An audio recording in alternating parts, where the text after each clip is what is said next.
તો આપણે વચન તરફ જઈએ અને બાઇબલની અંદરથી બીજો રાજા તેનો 6થો અધ્યાય,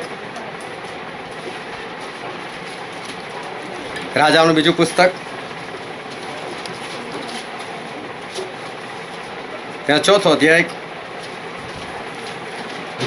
અને આપણે વાંચીશું તેની પહેલી કલમથી લઈને તેની 7મી કલમ સુધી. બીજો રાજા 4:1-7. હવે પ્રબોધકોના પુત્રોની સ્ત્રીઓમાંની એક સ્ત્રીએ એલિસાને સરભરીને કહ્યું કે તારો સેવક મારો ભરથાર મરણ પામ્યો છે. તું જાણે છે કે તારો સેવક યહોવાનો ડર રાખતો હતો અને નિર્ધાર મારા 2 છોકરાને પોતાના ગુલામ કરવા સારું લઈ જવા આવ્યો છે.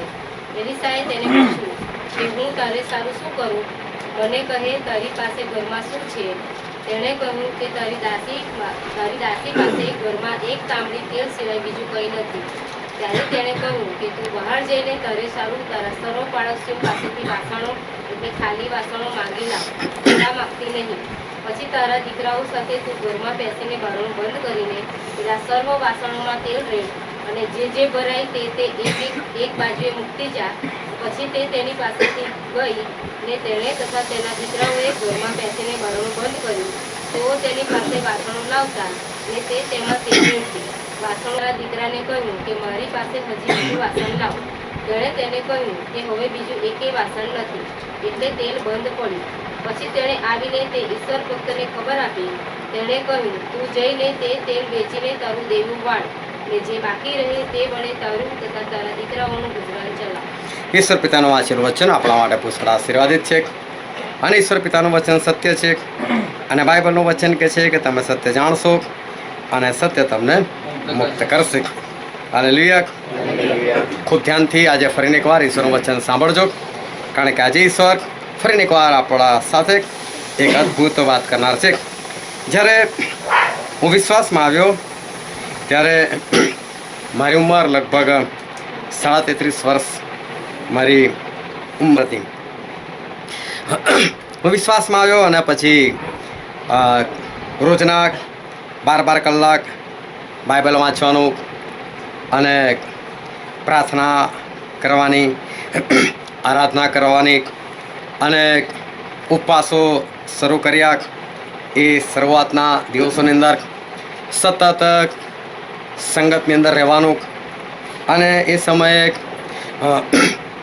દર બુધવારે અમે લોકો એક બાઇબલ સ્ટડીમાં અમે ભેગા થઈએ. શુક્રવાર આવે ત્યારે પ્રાર્થના સંગતમાં ભેગા થઈએ. રવિવાર આવે ત્યારે સવારે મેથોડિસ્ટ ચર્ચની સંગત માણીએ અને 5 વાગે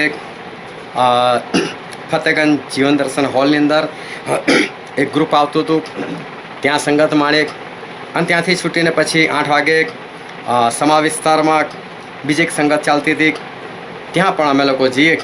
રવિવારે 3 સંગતના ભાગીદાર અમે બનીએ. દિવસો વીતતા ગયા અને પછી ઈશ્વર એ મારો ઉપયોગ પણ એ કરવા લાગ્યા. એ સમયે મારો ધંધો ચાલતો હતો અને એટલે શનિવાર આવે, રવિવાર આવે એટલે સેવાની અંદર જ્યાં લોકોને જરૂર હોય એવી જગ્યા પર અમે જવા લાગ્યા. અને ખાસ ઈશ્વર જે ઉપયોગ કરતા હતા એમાં કરતા હતા કે માદાઓ સાજા થાય અને જે લોકો શૈતાની આત્માના બંધનમાં હોય એ લોકોનો છુટકારો થાય.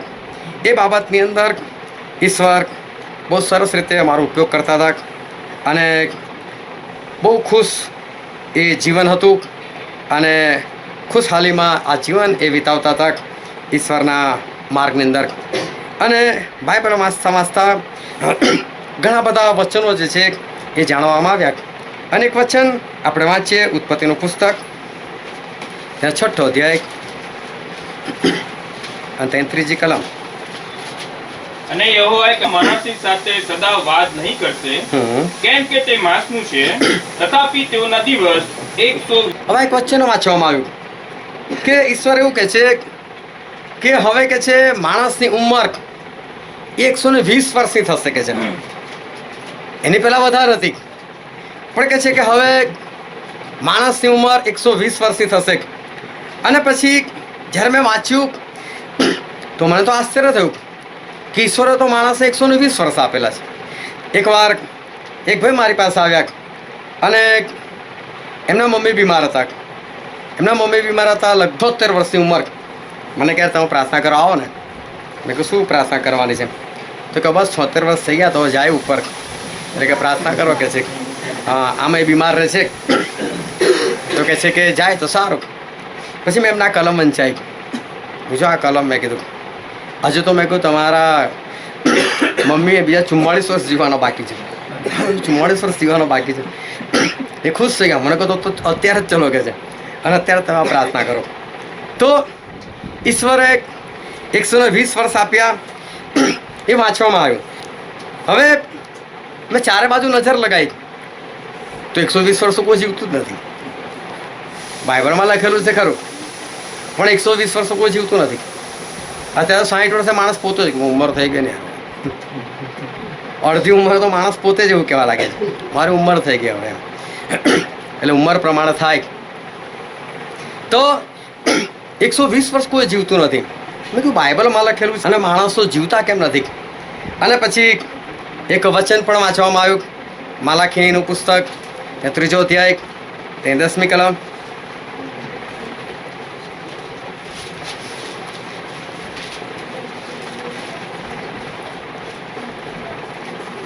દશાંશો ભર્યા પૂરા ભંડારમાં લાવો, હા, જેથી મારા મંદિરમાં અન્નની છત રહે. અને એમ કરીને મારું પારખું તો લઈ જુઓ કે હું તમારે સારું આકાશની બારીઓ કરવાની પૂરતી જગા નહીં હોય એટલો બધો આશીર્વાદ તમારા પર મૂકી દઉં છું કે નહીં. હું સૈન્યનો દેવ યહોવા કહું. બાઇબલ કહે છે આવું સૈન્યનો દેવ યહોવા કહે છે. એક બીજી બી કલમ વાંચી લે સાથે સાથે, લેવીનું પુસ્તક 27મો અધ્યાય 33મી કલમ.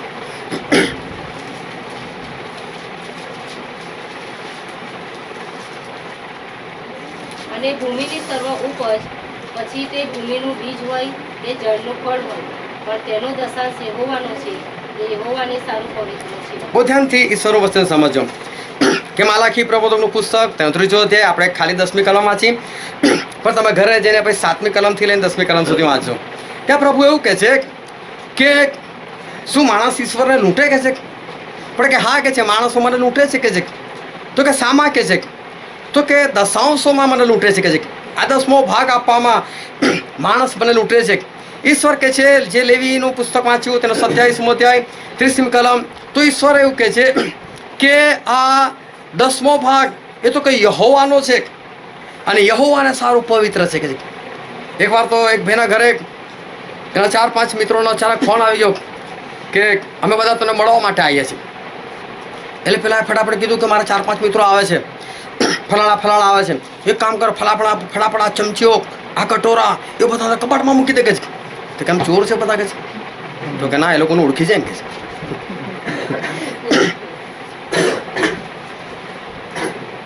ચોરીને લાવેલો, ત્યાંથી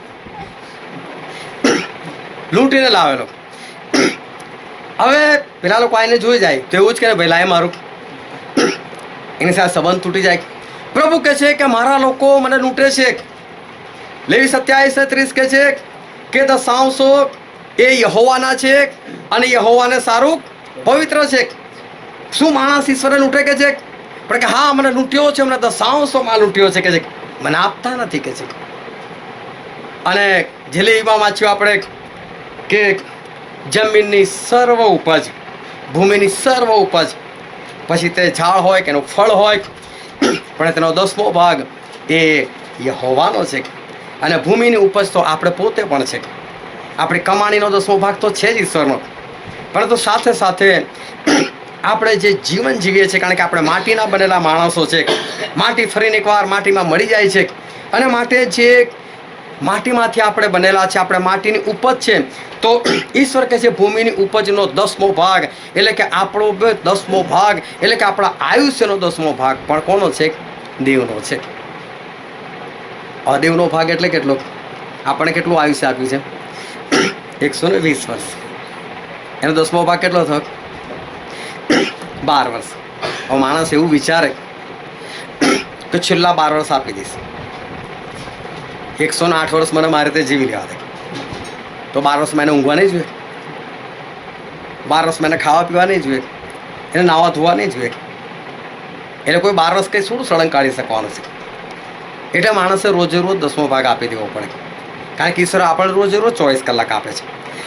તો રોજે રોજ 24 કલાકનો 10મો ભાગ એટલે 2 કલાક ને 24 મિનિટ એ આપણે ઈશ્વરને આપી દેવી જોઈએ. ઈશ્વર કે જે નથી આપતા મને લૂંટે છે. હવે આપણને કોઈ લૂંટીને જાય તો આપણે શું કરીએ? ફટાફટ પોલીસને ફોન કરીએ, કાં પોલીસ ચોકી દોડી જઈએ અને જેને કહીએ કે ભાઈ મને ફલાણો વ્યક્તિ લૂંટી ગયો, અજાણ્યા લૂંટારાઓ મને લૂંટી ગયા, કેવા દેખાતા હતા, ભાઈ એ તો ખબર નહીં, પણ હવે તો માસ્ક પહેરીને આવે છે. કેમ કે હવે તો આપણને ખબર ના પડે ને કે એનું નાક કેવું હતું, એનો હોઠ કેવા હતા. પહેલાં તો સ્કેચ બનાવી નાખતા હતા. હવે તો સામેથી જ કહી દીધું કે ભાઈ માસ્ક પહેરો. એટલે આપણને એ પણ ખબર નહીં. પણ શાના માટે આપણે કહીએ કે તમે જલ્દીથી પકડી લાવો ને મારી લૂંટેલી વસ્તુ મને પાછી આપી દો. પણ પ્રભુ કોઈ જગ્યાએ ફરિયાદ કરવા જાય? એ તો સર્વશક્તિમાન છે. શું કોઈ પોલીસ ચોકી નોંધાવવા માટે જાય કે ફલાણો વ્યક્તિ મારો 10મો ભાગ મને નથી આપતું, રોજ 2 કલાક ને 24 મિનિટ નથી આપતું? એટલે પ્રભુ તો શું કરે? 120 વર્ષ માઇનસ 2 કલાક 24 મિનિટ એનું આયુષ્ય ઓછું. બીજા દિવસ ફરી જો આજે બી નહીં આપ્યા, બીજા માઇનસ 2 કલાક 24 મિનિટ. પછી માણસ ના જ જીવે ને. પછી 60 વર્ષ એને એવું જ લાગે ને ઉંમર થઈ ગઈ યાર આપણી. એક આજુબાજુ જોતો જ હોય, બહુ 70 80 વર્ષ લોકો જીવતા હોય. કારણ કે પ્રભુને લૂંટીને કોઈ 120 વર્ષ પૂરા કરી શકે?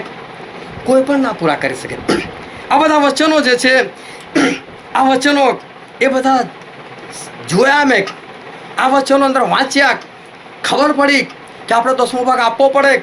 આપણી આવકનો પણ અને આપણા જીવનનો પણ જે 10મો ભાગ જે છે એ 10મો ભાગ એ આપણે આપવો જોઈએ. શું ખરેખર અને તમારા કે મારા આ જીવનના કે પૈસાના 10મા ભાગની જરૂર છે? બહુ ધ્યાનથી સમજો. જેટલા લોકો એ આવકનો 10મો ભાગ નથી આપી શકતા એવા લોકો ખાસ યાદ રાખજો કે શું તમારા એ 10મા ભાગની ઈશ્વરે જરૂર છે? શું તમે નથી આપ્યો તો ઈશ્વર ભૂખે રહ્યા કે ઈશ્વરનો કોઈ સેવક ભૂખે રહ્યો? કદી પણ એવું નહીં થાય. ઈશ્વર એમના પોતાના માટે માગતા નથી. ઈશ્વર એમના સેવકના માટે જ કહે છે કે મારો જે સેવક છે એને તમે પહોંચાડો. પણ નહીં પહોંચાડો તો કંઈ નથી થવાનું. કોઈ સેવક ભૂખે નથી મારવાનો. કારણ કે ઈશ્વર તો કાગડાઓ દ્વારા પણ પૂરું કરી શકે છે. આના માટે કોઈ આપે ના આપે એની ઈશ્વર નથી પડી. પણ ઈશ્વર શાના માટે કહે છે કે તમે મારું મને આપી દો? ઈશ્વર જો કેટલા વિશ્વાસુ છે કે એ તમને પહેલાં 100% આપે છે. તમે કદી કોઈ સંસ્થામાં કામ કરીને જોજો, ખ્રિસ્તી સંસ્થાની અંદર તમારો પગાર 10% કાપીને તમને મળશે. ભાઈ 10 દાન કાપી લીધું છે એવું કહેશે. ના ખબર તો પૂછી લેજો કોઈને. 10 પહેલાં કાપે 90% તમને આપશે. આપણા ઈશ્વર શું, તમે આપો કે ના આપો, લે 100% પકડ. ભલે તમે નહીં આપો એ મહિને, લે બીજા મહિને 100% પકડ. ચાલ ત્રીજા મહિને બી 100% પકડ. ઈશ્વરને કોઈ ખોટ નથી. ઈશ્વર એમના સેવકોને પણ ખોટ નહીં પડવા દે. જરૂર નથી ઈશ્વરને. પણ એ તમારો 10મો ભાગ એ તમારા માટે આશીર્વાદ લઈને આવે છે. ઈશ્વર એવું કહે છે કે તમે એમ કરીને જુઓ કે તમારા ઘરમાં સમાવેશ કરવાની જગ્યા નહીં હોય એટલું ભરી આપું છું કે નહીં. આ 10મો ભાગ જે આપતા હોય ને રેગ્યુલર, એને જ આશીર્વાદ મળે. 2માંથી 1 આપતા હોય તો આપશો જ નહીં. કોઈ જરૂર નથી 2માંથી 1ની. 2 જરૂરી છે. 2 રેગ્યુલર જરૂરી છે. તો જ આપવાનું, નહીં તો આપવાનું જ નહીં. ઈશ્વર કહે છે કે આવું સૈન્યોનો દેવ યહોવા કહે છે. આ કોઈ માણસ થોડું બોલે છે. ઈશ્વર સિગ્નેચર આપે છે. આવું સૈન્યોનો દેવ યહોવા કહે છે. અને એટલે આજે માણસો એ જીવનનો 10મો ભાગ નહીં આપવાને કારણે એ પૂરું આયુષ્ય ભોગવી શકતો નથી. અને નાણાકીય દશાંશ નહીં આપવાને કારણે એના ઘરની અંદર એ સમસ્યાઓ, એ મુશ્કેલીઓ જે છે એ જતી નથી. શું ખરેખર આ 2 કલાક 24 મિનિટની ઈશ્વરે જરૂર છે? શું ઈશ્વર આપણા 2 કલાક 24 મિનિટ વગર કોઈ કામ ના કરી શકે? કેટલા લોકો છે કે જે 2 કલાક 24 મિનિટ નથી આપતા ઈશ્વરે, તો ઈશ્વરના આત્મા જીતાવાનું બંધ થઈ ગયું. શું ઈશ્વર કોઈ બીજાનો ઉપયોગ નથી કરી શકતા? મૂસાને કીધું ઈશ્વરે કે મૂસા કે મારા લોકોને તું વચ્ચેના દેશમાં લઈ જા. મૂસા વચમાં મરી ગયા તો શું વિશ્રામના દેશમાં લોકો ના પહોંચ્યા? યહોશુઆ ઊભા થયા ને. કામ નથી અટકવાનું કોઈનાથી પણ. ના તમારા પૈસાથી, ના તમારા જીવનના 10મા ભાગમાંથી. ઈશ્વરનું જે કામ જે છે એ કદી પણ એ અટકવાનું નથી. પણ શું ખરેખર આપણે આપવું જોઈએ? શું આપણે જીવનનો 10મો ભાગ 2 કલાક ને 24 મિનિટ ઈશ્વરના કામ માટે આપણે ખર્ચવી જોઈએ? શાના માટે આપણે ખર્ચવી જોઈએ? જે મા બાપના તમે સંતાન છો, એ મા બાપે મળીને તમને ફક્ત આ માટીનું શરીર આપ્યું છે, અને એ પણ ઈશ્વરે જે રચના કરી છે ને એ પ્રમાણે થયું છે. બાકી એવું પણ નથી કે એ લોકોની તાકાતથી થયેલું છે. આ પણ ઈશ્વરની કૃપા હોય તો જ થઈ શકે, બાકી ના થઈ શકે. અને માટે ઈશ્વરની કૃપાથી આ જે તમારું શરીર જે છે એ તમારી માના પેટની અંદર એ બનેલું છે, પરંતુ છતાં ઈશ્વરે શરીરને શું કહે છે? માટી છે. પણ એની અંદર એક આત્મા છે. તમે કદી તમારો આત્મા જોયો? કદી આઈના સામે ઊભા થયો આત્મા દેખાય છે? નથી દેખાતો. પણ આત્મા છે એ વસ્તુ ચોક્કસ છે. અમુક લોકો માનતા નહોતા, લગભગ અમેરિકાની વાત છે. અને એ લોકોએ શું કર્યું કે એક માણસ જે મરવાનો જ હતો, એના ઘરવાળાને કીધું ભાઈ અડધા કલાકમાં મરી જ જશે. તો અમે એક પ્રયોગ કરવા ચાહીએ છીએ, એમાં 5 મિનિટમાં મરી જશે. અને ત્યાં તો બધા લોકો આવી પરમિશન આપી દે. એક કાચની પેટી લીધી એ લોકોએ, એની અંદર આ ભાઈને મૂક્યા, અને કાચની પેટીને એવી રીતે બંધ કરવામાં આવી કે અંદર હવા જાય નહીં અને બહાર પણ ના નીકળે. અને 2-4 મિનિટ પછી એવું થયું, એ કાચની પેટીનો ઉપરનો ભાગ તૂટી ગયો. એટલે કશું જોયું નહીં, પણ એ કોને એટલું ખબર પડે કે કંઈક નીકળ્યું હશે તો જ આ તૂટ્યું છે. અને માટે આત્મા છે એ લોકોએ કબૂલ કર્યું. અને માટે આપણા દરેકની અંદર આત્મા છે. ઈશ્વર કહે છે આત્મા નીકળી જાય છે, અને માણસ જે છે એ ફરી પાછો એ મરી જાય છે. એ આત્મા જે છે એ આત્મા ઈશ્વરે આપણને બનાવીને આપેલો છે. એ આત્મા જે છે એ આત્મા સ્વર્ગીય પદાર્થોનો બનેલો છે કે જે કદી મરતો નથી. અને સભા શિક્ષકના પુસ્તકમાં લખેલું છે, તેનો 12મો અધ્યાય, તેની 7મી કલમ.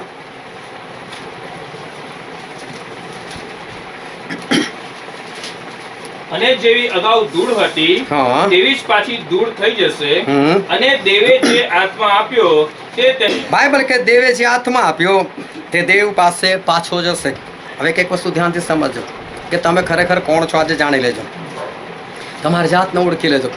તમારા મા બાપે તમને પેદા નથી કર્યા, તમારા મા બાપે તમારું સર્જન નથી કર્યું. ઈશ્વરે એક આત્માનું સર્જન કર્યું અને એ આત્મા તમારી અંદર મૂક્યો, અને માટે માણસ જે છે એ સજીવ થયો. એ આત્મા ઈશ્વરે મોકલેલો છે, ઈશ્વર પાસે પાછો જાય છે. એ સ્વર્ગીય પદાર્થોનો બનેલો છે, અને એ આત્મા ઈશ્વર આપણને આપેલો છે. અને ગીત શાસ્ત્રના પુસ્તકમાં લખેલું છે, તેનો 127મો અધ્યાય અને તેની 3જી કલમ.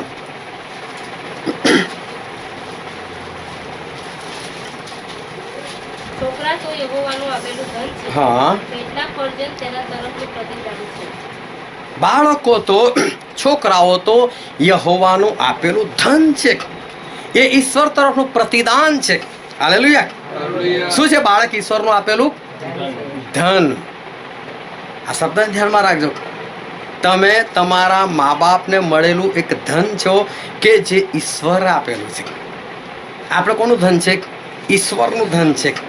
આપણા મા બાપને ઈશ્વરે આ ધન જે છે એ લોકોને આપ્યું. બાળકો ઈશ્વરનું આપેલું ધન છે, ઈશ્વર તરફનું એ પ્રતિદાન છે. તો ઈશ્વરે આ ધન તમારા મા બાપને કેમ આપ્યું? ઈશ્વરે તમારી અંદર એક આત્મા જે છે એ આત્મા કેમ મૂક્યો? કેમ ઈશ્વરે આ ધનને આ પૃથ્વી પર મોકલ્યું? આ ધન ઈશ્વરનું છે. કેમ માણસો બેંકની અંદર પૈસા મૂકે છે? બેંક લઈને ભાગી જાય એના માટે? ના. શાના માટે? બેંક એમાં વધારો કરે, હે ને? એટલા માટે લોકો બેંકમાં પૈસા મૂકે છે. તો ઈશ્વર આ ધન કેમ આપ્યું? કે એ ધન બીજા ધનની અંદર વધારો કરે છે. એટલા માટે ઈશ્વર આ ધન આપેલું છે. કેમ ઈશ્વરે આપણી અંદર એક આત્મા આપેલો છે? કેમ એવો આત્મા આપેલો છે કે જે સનાતન છે? કેમ એવો આત્મા આપેલો છે કે જે આત્મા મરતો નથી? કેમ એવો આત્મા આપેલો છે કે જે સ્વર્ગીય પદાર્થોનો બનેલો છે? કારણ કે એ ઈશ્વરનું ધન છે, અને અમૂલ્ય ધન ઈશ્વરે એ આપણને એ પૂરું પાડેલું છે. અને એનું કારણ છે યર્મિયા પ્રબોધકના પુસ્તકમાં લખેલું છે, તેનો 1લો અધ્યાય અને તેની 4થી અને 5મી કલમ.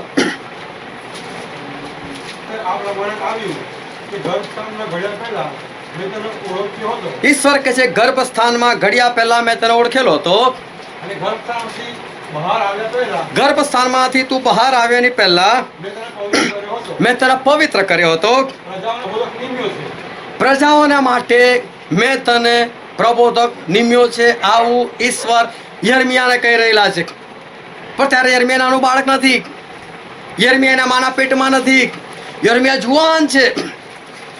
એ જુવાન છે ત્યારે ઈશ્વર એને કહે છે, ઓ યર્મિયા, તું તારી માના પેટમાં હતો, હજુ તારું આખું શરીર બન્યું નતું, હજુ તારી રચના થતી હતી, હજુ તું તારી માના પેટમાંથી બહાર નતો આવ્યો, એની પહેલા, હાલેલુયા, એની પહેલા મેં તને પસંદ કરેલો, એની પહેલા મેં તને પવિત્ર કરેલો, અને ત્યારે એ જ વખતે મેં તને મારા ઇઝરાયલ લોક પર પ્રબોધક નિમેલો છે. ક્યારે નિમ્યો?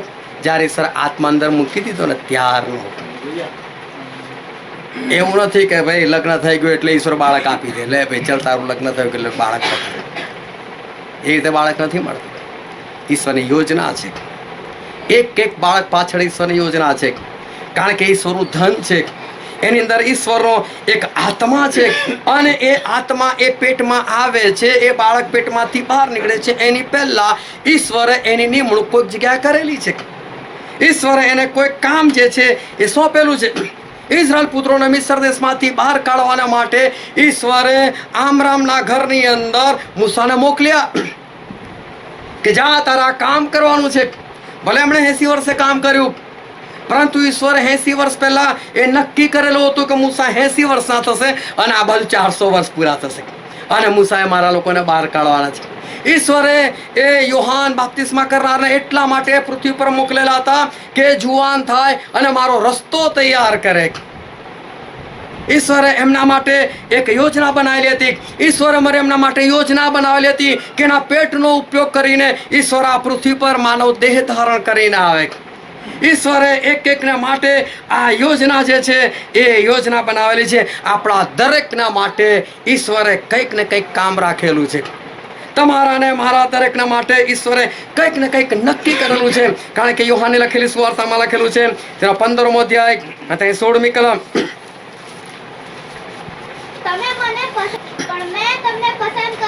ઈશ્વર કે છે મેં તમને પસંદ કર્યા છે, મેં તમને નિમ્યા છે, તમારી નિમણૂક કરેલી છે. ઈશ્વર કે છે ક્યારથી?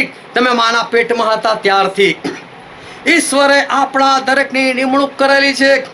યોહાન 15 અને 16મી કલમ કે ઈશ્વરે આપણા દરેકને નિમ્યા છે એ માના પેટની અંદર હતા ત્યારથી. અને પછી આગળ લખેલું છે તેનો 15મો અધ્યાય, યોહાને લખેલી સુવાર્તા 15મો અધ્યાય તેની 8મી કલમ, તમે બહુ ફળ આપો, એમાં મારા બાપને મહિમા મળે છે, અને એથી તમે મારા શિષ્ય થશો. તમે બહુ ફળ આપો, હાલેલુયા, તમે બહુ આત્મા જીતો, તમે બહુ લોકોને મારી પાસે લઈ આવો.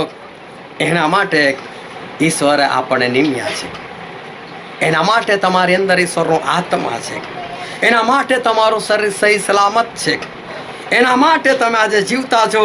એના માટે તમારા મા બાપના ઘરે એક પુત્ર કે એક પુત્રીનો અવતાર થયો, કારણ કે ઈશ્વર તમારા માટે નક્કી કર્યું હતું કે આ બહુ ફળ આપે, આ બહુ આત્મા જીતે. હાલેલુયા. ઈશ્વરે એના માટે આપણી નિમણૂક કરેલી છે કે આપણે બહુ બધા આત્માઓ જીતીએ. આ બધા વચનો મેં વાંચ્યા અને મને ખબર પડે હું તો પેલા 70 શિષ્યો જોઉં છું.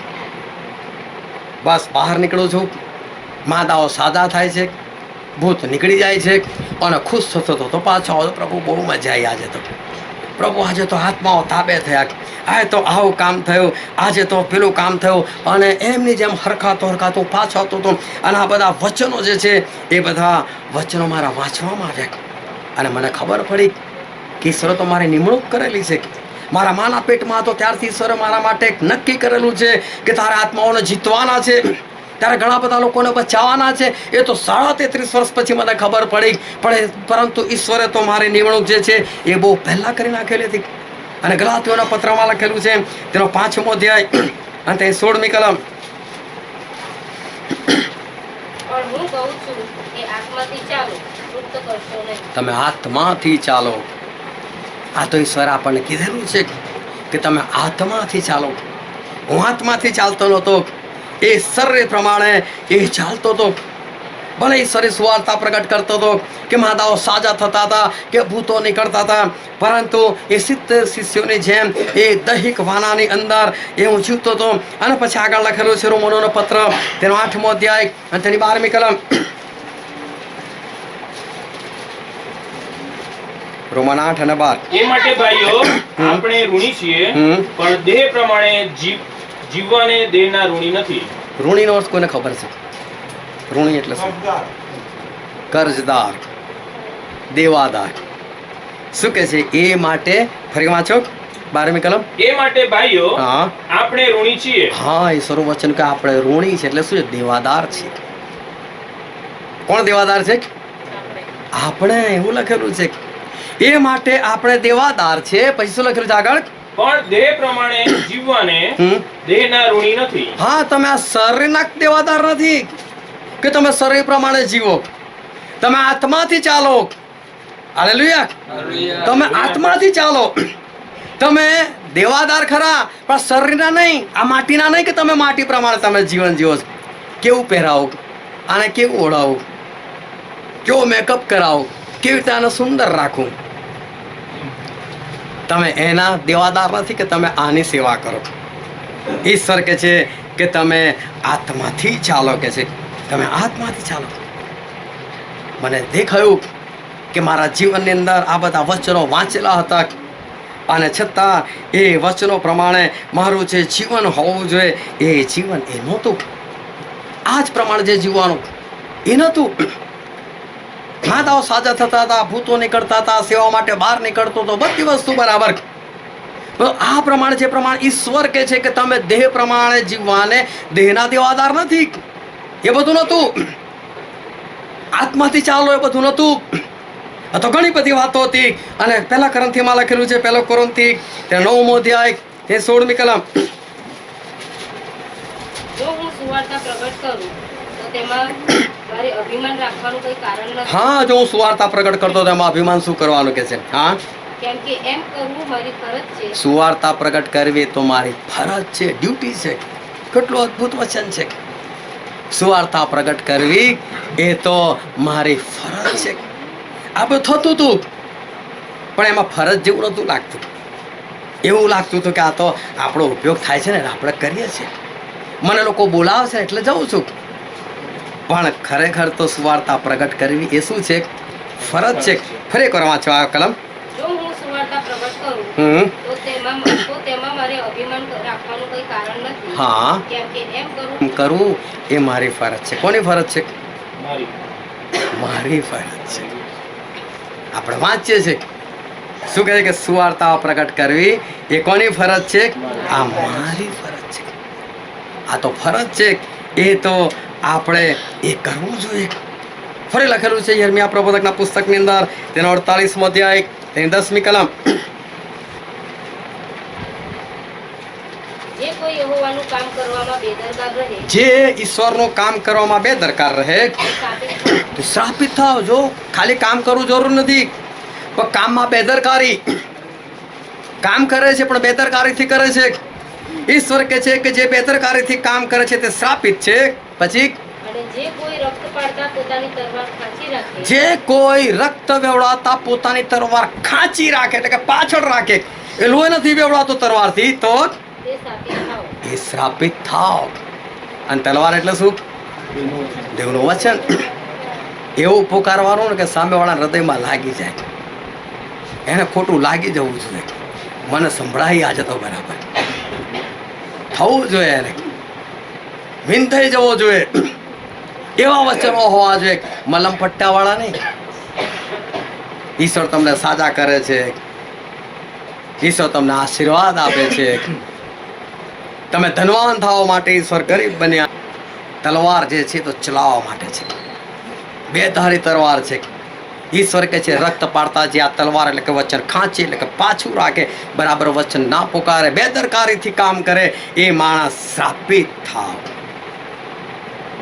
અને મને ખબર પડી કે હું પણ લોકોના ઘરે જઈને આ જ કહેતો હતો, તમે સાજા થઈ જશો. વિશ્વાસ છે કે નહીં? નથી. જ્યારે મને વિશ્વાસ છે ને, ના કેમ સાજા થાવ? તમે સાજા થઈ જશો. તો સાજો થઈ જાય તો ખુશ થઈ જાઓ. પરંતુ ઈશ્વર તો આ બધી વાતો એ કરતા હતા. કોઈક સમય આવ્યો અને બધું મને ખબર પડી. બહુ ધ્યાનથી સમજો. શું આમાંનું એક પણ વચન આજ સુધી કદી તમે નથી શીખ્યા? શું આમાંનું કોઈ વચન આજે તમારા માટે નવું છે? જો હોય તો હાથ ઉઠાવીને મને કહો કે આ વચન, આ કલમો એ હજુ સુધી તમારા વાંચવામાં કે ઉપદેશની અંદર એક પણ વખત નથી આવી આ વચન, આ કલમ. શું આવું બન્યું છે અત્યાર સુધી? હા કે ના? આ બધી કલમો જાણો છો કે નહીં? જરા જોશથી બોલો, સંભળાય. હાલેલુયા.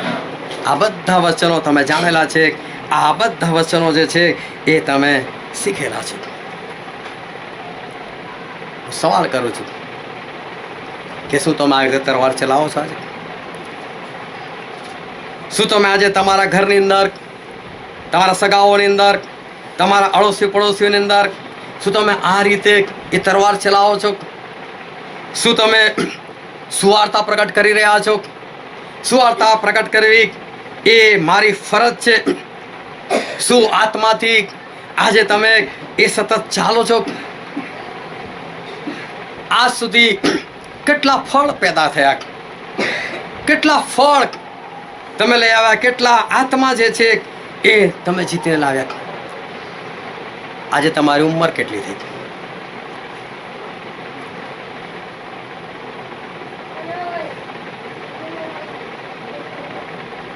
કોઈક 20 વર્ષનું છે, કોઈ 22 વર્ષનું છે, કોઈ 28 વર્ષનું છે, કોઈ 30 વર્ષનું છે, કોઈ 35 વર્ષનું છે, કોઈ 60નું છે, કોઈ 70ની બહારનું છે. આજે તમારી ઉંમર જે છે એ આજે તમારી ઉંમર એ કેટલી થઈ? આ બધા વચનો પ્રમાણે અત્યાર સુધી તમારે કેટલું કામ કરવું જોઈતું હતું અને તમે અત્યાર સુધી કર્યું છે કેટલું? કેટલાને આજે એ સંતોષ છે પોતાના જીવનની અંદર?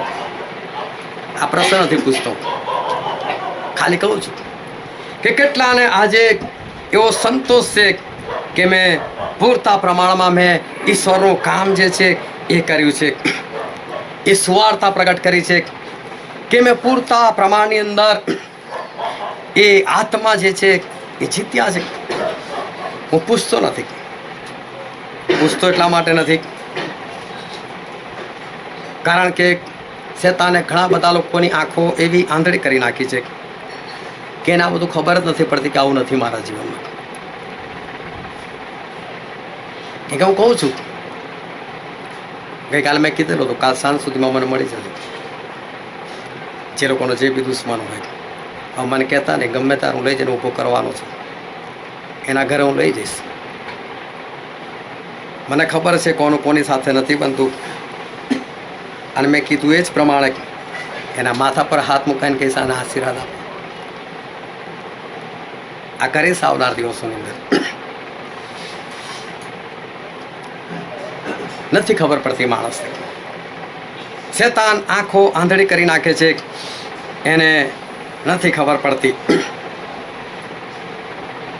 ખરેખર આ જેટલા વચનો જોયા એના પરથી એક વસ્તુ ખબર પડે છે કે આપણે દરેક જણ દેવાદાર છે. આત્માથી ચાલ્યા નથી. જે બાબતમાં નિમણૂક થયેલી છે એ નિમણૂક જ ખબર નહીં કેટલા વર્ષ પછી ખબર પડી છે,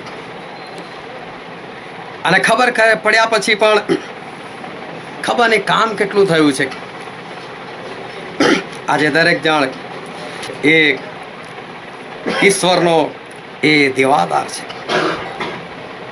આજે કેટલી સુવાર્તા એ પ્રગટ થઈ છે, કેટલી તલવાર ચલાયેલી છે, કેટલા ફળ એ માણસો એ લઈને આવ્યા છે.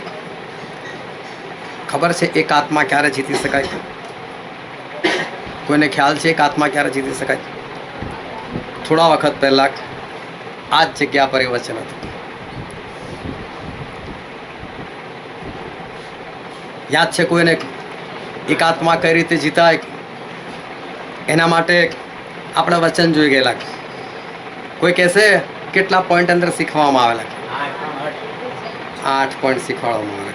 સૌથી પહેલો પોઈન્ટ કોઈને ખબર છે? હા,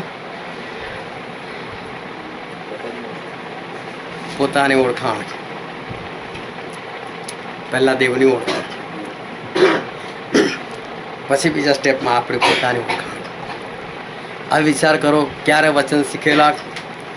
હજુ તો એ 8 પોઈન્ટ, ખાલી 8નો આંકડો યાદ છે. પણ એમાં પહેલો પોઈન્ટ કયો? એનો મતલબ જ્યારથી એ વચન સાંભળ્યું છે ત્યારથી લઈને અત્યાર સુધી એક પણ વ્યક્તિએ આત્મા જીતવાનો પ્રયત્ન નથી કર્યો. જો એણે આત્મા જીતવાનો પ્રયત્ન કર્યો હોત તો એને 8 પોઈન્ટ આજે મળ્યો હોત, પરંતુ નથી મળે. એનો મતલબ કામ નથી કર્યું. એની પહેલેના દેવાદાર બનીને બેઠેલા છો, શીખ્યા પછી હજુ વધારે દેવાદાર બની રહેલા છો. માણસો એ કામ કરી નથી રહ્યા. માણસ જે પ્રમાણે ચાલવું જોઈએ એ ચાલી નથી રહ્યો. એ 8 પોઈન્ટ એટલા માટે યાદ નથી કે ગંભીરતાથી કોઈ એ વસ્તુ જે છે એ ધ્યાનમાં જ નથી લીધું. એ શૈતાન આવે છે, એ હૃદયમાંથી કાઢીને, એ ચોરીને કે લૂંટીને એ જતો રહે છે. તો માણસ શું છે? આત્મા જીતવા હોય તો યાદ રાખે ને, ઈશ્વરનું કામ કરવું હોય તો યાદ રાખે ને. એ સમરોની સ્ત્રીના દ્રષ્ટાંત પરથી આપણે શીખેલા હતા કે એક વ્યક્તિની અંદર જે આજ્ઞાભંગનો આત્મા હોય છે એને બહાર કાઢીને એની અંદર પવિત્ર આત્માને વસાવવા, ત્યાં સુધીની અંદર 8 બાબતો આવી જાય છે. આ કામ આપણે દરેક જણે કરવાનું છે. એક એક વ્યક્તિની અંદર આજ્ઞાભંગનો આત્મા હોય છે, એને કાઢીને આપણે પવિત્ર આત્માની સ્થાપના ત્યાં કરી શકીએ. ત્યારે એ આત્મા જે છે એ આત્મા એ જીતી શકાય.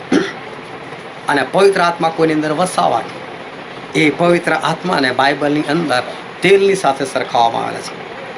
10 કુમારિકાઓ કે જે 5 ડાઈ હતી એક્સ્ટ્રા તેલ લઈને ગઈ, પણ જે 5 મૂર્ખી હતી એ લોકો તેલ લીધા વગર ગઈ અને મસાલ હલવાઈ ગઈ. એ મસાલ એ તો દેવનું વચન છે, પણ આ પવિત્ર આત્મા વગર એ વચનનું અજવાળું કદી આવતું નથી. અને માટે તેલ એ તો એ પવિત્ર આત્મા છે. જે વચન આજે આપણે વાંચેલો હતો, બહુ ધ્યાનથી હવે સમજજો. બીજો રાજા 6થો અધ્યાય 1 થી 7 કલમ આપણે પ્રબોધક હતા. પ્રબોધક મૃત્યુ પામ્યા અને એમની પત્ની જે છે એ દોડીને એલિસા પાસે આવે છે. એલિસા પ્રબોધક છે. એલિસા, તમે જાણો છો કે મારો ભરથાર, મારો પતિ એ તો પ્રબોધક હતા, એ મૃત્યુ પામ્યા છે, પરંતુ અમારા માથે દેવું છે, લેણદાર આવ્યો છે અને તો મારા છોકરાઓને ઉઠાઈ લઈ જવાની તૈયારીમાં છે. બચવા માટે શું કરીએ કે છે કે તારી પાસે શું છે કે છે? મારી પાસે કુપીમાં સેજ તેલ છે, બહુ થઈ ગયું છે. કુપીમાં સેજ તેલ છે, બહુ થઈ ગયું. જાય કામ કર કે છે, તારા ઘરમાં જેટલા વાસણો હોય બધા વાસણો બહાર કાઢ, ખાલી વાસણો લાય, અડોસ પડોશમાં જા, ખાલી વાસણો માગી લાય. નાના માગતી નહીં, મોટા માગી લાવજે. ઓછા માગતી નહીં, વધારે લઈ આવજે. આ ફરી 1 થી 7 કરવા વાંચી લો, આજ બધું લખેલું છે. હવે શું થયું કે વાસણો આયા, પેલી સ્ત્રી હાથમાં કૂપી લીધી, છોકરાને કીધું બેટા વાસણ મૂક, અને કૂપી આમને માઈ. તેલ પડવા લાગ્યું. કૂપીમાં તો આટલું તેલ હતું, વાસણમાં નથી ખબર કેટલું મોટું. પડે જાય છે, પડે જાય છે, પડે જાય છે. એ સ્ત્રી જોઈ રહેલી છે, છોકરો જોઈ રહેલો છે, પણ તેલ પડ્યા કરે છે. છલોછલ ભરાઈ ગયું. મમ્મી ભરવાયું, હટાઈ દે રહીને બીજું હું તેલની કૂપી આમ જ છે. બીજું વાસણ એવી ભરાઈ ગયું, તેલની કૂપી આમ જ છે. ત્રીજું, ચોથું, પાંચમું, જેટલા બી માગી લે બધા વાસણો, છેલ્લું વાસણ ભરાઈ જવાયું. બેટા હજુ વાસણ લાય. મમ્મી વાસણ ખલાસ, તેલ ખલાસ. બહુ ધ્યાનથી સમજજો કે ઈશ્વર આજે આપણી સાથે વાત કરવા માંગે છે. આ સ્ત્રી એટલે કે કન્યા એટલે કે મંડળી. આવું બધું બધાને ખબર, ખાલી આત્મા જ જીતો નથી ખબર પડતી. બસ બાકી વચના તો ખાટું છે બધા. ગમે તો આ બિશપની સામે બી મૂકી ના તો જીતી ના આવે.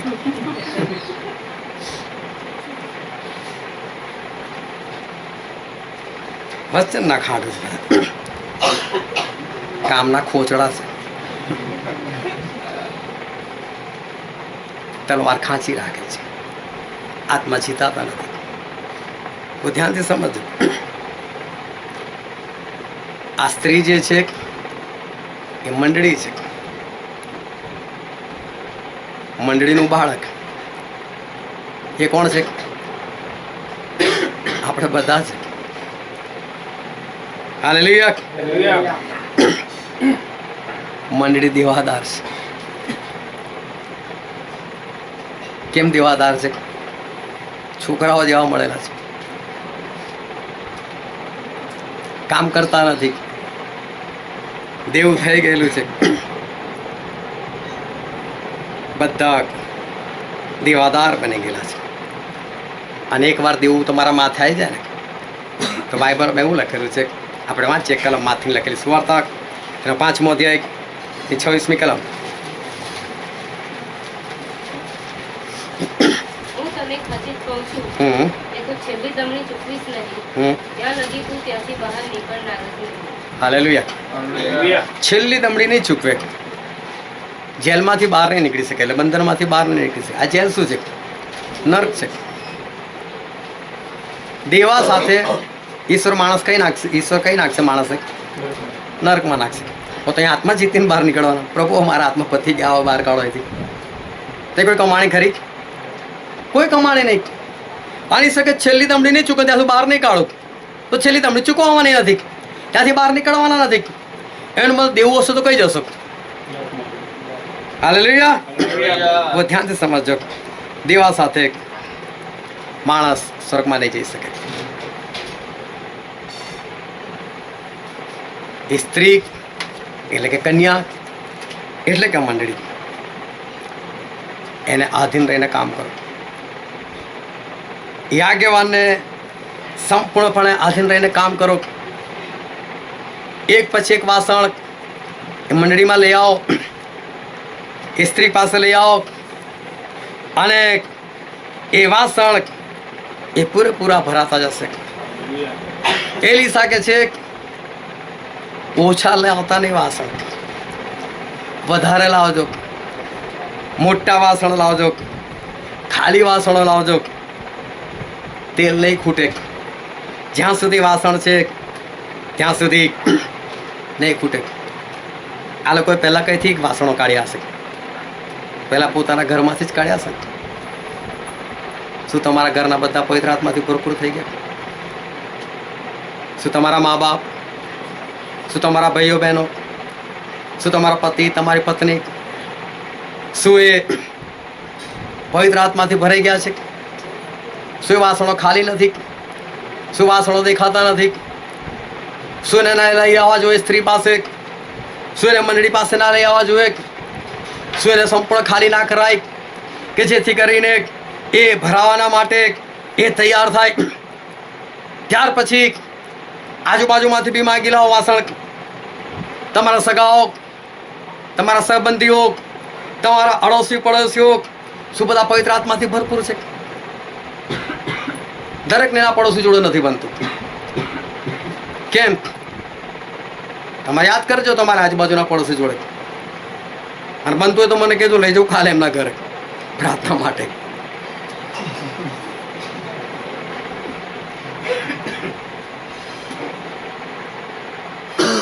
છે વાસણો ખાલી ત્યાં લવાય એવા છે, સંબંધો નથી, પણ ખાલી વાસણો ત્યાં પડેલા છે. એને લાવવાની જરૂર છે. પ્રબોધક કે છે ઓછા ના લાવતા, કે છે વધારે લાવો. તમે દેવાદાર છો ઈશ્વરના. તમે માના પેટમાં હતા ત્યારથી ઈશ્વરે તમને પસંદ કરેલા છે. તમને ખબર નથી પડી કામ શું છે, ખબર પડી તો કર્યું નથી. ઈશ્વર કે તમે બહુ ફળ આપો, એમાં મારા બાપને મહિમા મળે છે. મેં તમને નિમ્યા છે કે તમે જેને ફળ આપો. મેં તમને પસંદ કર્યા છે. તમે આત્માથી ચાલો, તમે દેહ પ્રમાણે જીવો અને દેહના ઋણી નથી, તમે દેહના દેવાદાર નથી, તમે મારા દેવાદાર છો. ઈશ્વર કહે છે મારું કામ કરો. મેં તમને આત્મા આપેલો છે, બાળકો તો એ હોવાનું આપેલું ધન છે, ઈશ્વર તરફનું પ્રતિદાન છે. ઈશ્વરે તમને મોકલેલા છે, એમને એમ નથી મોકલ્યા. ઈશ્વરે આ બધું યોજના બનાવીને તમને મોકલેલા છે કે તમે ખાલી વાસણો લઈ આવો, કે જેથી કરીને મંડળીની અંદર એને ભરવામાં આવે. બહુ ધ્યાનથી સમજો. એ વિધવા સ્ત્રીના છોકરાએ એક પછી એક વાસણો આપ્યા, એક પછી એક વાસણો આપ્યા. એની માં બોલતી ગઈ, વાસણો આવતા ગયા, બોલતી ગઈ, વાસણો આવતા ગયા. બહુ ધ્યાનથી સમજો. એવું ના થાય કે વાસણો તો ખાલી છે જ, કોઈ બીજું આવીને ભરાઈને જતું રહે. તમારા હાથમાંથી એ આત્મા જતો રહે. તમે દેવાદારના દેવાદાર જ રહો. આ માટે ઊભા થાઓ, કામ કરો. આ સ્ત્રી એને કેટલી પડેલી છે, ભાગીને ગયેલી સા પાસે. દેવામાં કઈ રીતે જીવાય? મારે દેવું દૂર કરવું છે, શું કરું? શું આજે આ દેવું દૂર કરવાને માટે અંદરથી કંઈ થતું નથી? શું કોઈ સેવક પાસે જઈને તમે કહી શકતા નથી કે મારા માથા પર દેવું છે, હજુ સુધી હું એક પણ આત્મા નથી જીતી શક્યો, હું શું કરું? કેવી રીતે કરું? કેવી રીતે આત્મા જીતું? મારામાં કઈ ભૂલ છે? મારામાં કઈ ઉણપ છે? આ સ્ત્રીએ જેને પૂછ્યું, જાઓ તમે બી જેને પૂછો, માગો કે ખબર પડે કે કઈ જગ્યાએ એ તકલીફ છે, કઈ રીતે આ દેવું જે છે એ દેવું એ દૂર કરી શકાય. પાવલ કેટલા હિંમતથી કહે છે, મેં મારું સેવા કાર્ય પૂરું કરેલું છે, મારો પ્રયાણ કાળ પાસે આવ્યો છે, કોઈ દેવું નથી રહ્યું. કેટલા મોડા વિશ્વાસમાં આવ્યા, કેટલા દોડ્યા અને કેટલા આગળ નીકળી ગયા. તમને જ્યારથી ખબર પડી એની અગાઉથી તમે એ જીવનનો 10મો ભાગ લૂંટતા આવ્યા છો, એ આવકનો 10મો ભાગ લૂંટતા આવ્યા છો.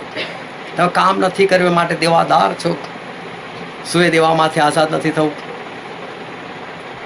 છેલ્લું વાસણ અને બાઇબલનું વચન કહે છે તેલ પડતું બંધ થયું. આપણે બધા જાણે છે પવિત્ર આત્માનું કામ બંધ થવાનું છે. જે ખાલી વાસણ છે તો કોઈના ને કોઈના દ્વારા ભરે જ જશે, પણ તમે દેવાદાર ના રહી જાઓ, નરકના વારસદાર ના બનો. એના માટે ઊભા થાવ, દોડો અને કામ કરો. અને આ જે દેવું છે એ દેવાને દૂર કરો. બાકી દેવા સાથે ઈશ્વર પાસે નહીં પહોંચી શકાય. હવે આપણે આપણી આંખોને બંધ કરીએ, આપણા મસ્તકો એ જીવતાદીની હાજરીમાં નમાય, કે જે આપણા ઈશ્વર છે, જે અદ્ભુત છે, જે આપણને પુષ્કળ પ્રેમ. વાલાઓ, ઈશ્વરનું વચન એ કોઈની આંખની શરમ ભરતો નથી, એ સ્પષ્ટ છે.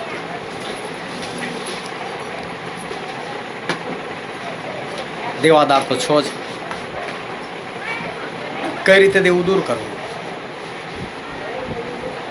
કઈ રીતે દેવામાંથી બચવું? જવાબ તમારી સામે હાજર છે.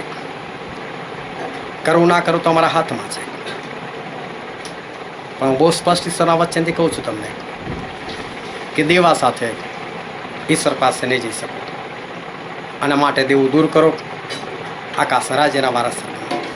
આ વચન સમજવાના માટે, ગ્રહણ કરવાના માટે, એ પ્રમાણે ચાલવાના માટે પ્રભુ ઈસુ ખ્રિસ્તની કૃપા આપણા દરેક પર થાવ. Thank you Jesus.